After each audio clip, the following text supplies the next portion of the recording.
তানজিদ হাসান তামিমি কি বাংলাদেশের টি-20 ইতিহাসের সবচেয়ে সফল ওপেনার? পরিসংখ্যান অন্তত বলছে এই ফরম্যাটে তামিমের চেয়ে বিধ্বংসী হতে পারেননি আর কোনো ওপেনার। মাত্র 42 ইনিংসে 1000 রানের গন্ডি পেরিয়েছেন। বাংলাদেশিদের মধ্যে যা দ্রুততম। এক পঞ্জিকা বর্ষে সবচেয়ে বেশি রান করেছেন, সবচেয়ে বেশি 50, সবচেয়ে বেশি 4 ছক্কা সবই তামিমের দখলে। একেবারে যোগ্য ওপেনারের মতোই পারফরম্যান্স করছেন।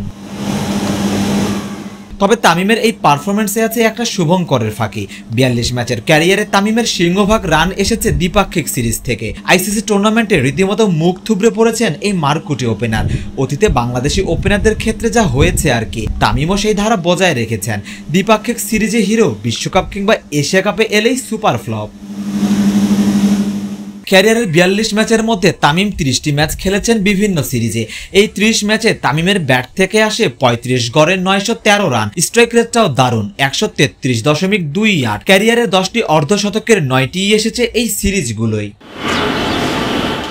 তবে আলোর পেছনে যেমন অন্ধকার থাকে, তেমনি তামিমের এই আলোয় ঝলমলে পারফরম্যান্সের পেছনেও রয়েছে অন্ধকারের গল্প। বিশ্বকাপ ও এশিয়া কাপের 12 ম্যাচে তামিমের রান সংখ্যা রীতিমতো শঙ্কা জাগানিয়া। সবশেষ এশিয়া কাপে তামিম চূড়ান্ত রকমের হতাশ করেছেন। 5 ইনিংসে ব্যাট করেছেন 67 রান, 13 গড় আর 111 স্ট্রাইক রেট। অথচ তার আগের নেদারল্যান্ড সিরিজেও তিনি রান পেয়েছিলেন। বিশ্বকাপের পরিসংখ্যানটা আরো ভয়াবহ। 2024 টি-20 বিশ্বকাপে তামিম খেলেছিলেন 7 ম্যাচ। ওই 67 ইনিংসে তামিমের ব্যাট থেকে আসে 10 এভারেজ আর 96 স্ট্রাইক রেটে মোটে 76 রান। তার মধ্যে এক ইনিংসেই ছিল 35, বাকি 6 ইনিংসে করেছেন মাত্র 41 রান।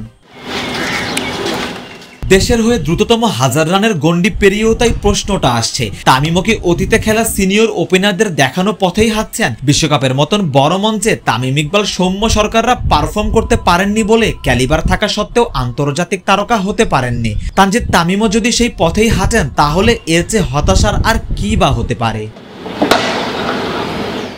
সামনে টি-20 বিশ্বকাপ, তামিম অন্তত সেখানে পারফর্ম করে দেশের গন্ডি পেরিয়ে আন্তর্জাতিক তারকা হয়ে উঠবে, সেটাই বরং প্রত্যাশা।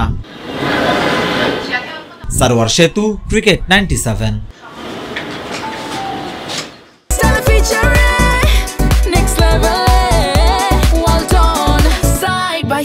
Free